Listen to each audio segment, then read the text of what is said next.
के पास question number 2 होगा जी, right any 5 short answers. अब आपके पास बुक में जितने भी चैप्टर्स दिए हुए हैं उनमें से आपके पास शॉर्ट क्वेश्चंस पूछे जाएंगे। हर एक चैप्टर के एंड में एक्सरसाइज वाले क्वेश्चन और बॉक्सेस के अंदर जो क्वेश्चन दिए हुए हैं उनमें से इन दोनों को मिलाकर आपके पास 8 सवाल किए जाएंगे पूरे बुक में से। 8 में से आपने कोई से 5 लिखने होंगे, तो हर एक 2 नंबर का होगा। तो इस तरह से ये क्वेश्चन नंबर 2 जो है वो 10 मार्क्स का होगा।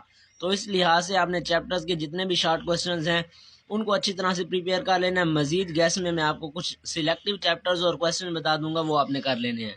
उसके लिए आपने चैनल से कनेक्टेड रहना है। अब इसी तरह से नेक्स्ट आपके पास क्वेश्चन नंबर 3 होगा जी, वो आपने ट्रांसलेट इनटू उर्दू। अब आपके पास जो बुक के चैप्टर्स हैं उनमें से आपके पास ट्रांसलेशन पैराग्राफ किया जाएगा। चैप्टर की जो मतलब ये कि रीडिंग या जो कुछ है वो आपने पढ़ लेना है। उसके बाद उन्हीं में से ही पूरी बुक में से आपके पास कोई ना कोई 3 पैराग्राफ पूछे जाएंगे। उन 3 पैराग्राफ में से आपने 2 की ट्रांसलेशन लिखनी होगी उर्दू में। मतलब है कि इंग्लिश में पैराग्राफ होगा, उसकी आपने ट्रांसलेशन करनी होगी उर्दू में।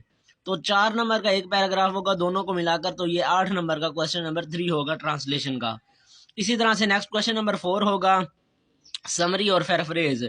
अब आपकी बुक में 2 समरीज हैं 9th क्लास की बात करें तो, डैफोडिल और stopping by woods on a snowy evening. तो आप उन दोनों को समरी जो है वो आप अच्छी तरह से याद कर लें। उन दोनों में से एक कन्फर्म है कि आनी है और वो 5 नंबर की है। तो इस तरह से आपने क्वेश्चन नंबर 4 जो है ये तो हर बच्चा मोस्टली अटेम्प्ट करता है। समरी 2 हैं, दोनों तैयार कर लो, दोनों में से कोई एक आ जाएगी। इसी तरह से नेक्स्ट आपके पास क्वेश्चन नंबर 5 जो है मेक सेंटेंसेस। अब बुक में से ही आपके पास कोई सेंटेंसेस पूछे जाएंगे, कोई एक वर्ड लिख देंगे और उस वर्ड का आपने सेंटेंस बनाना होगा अपने अल्फाज में।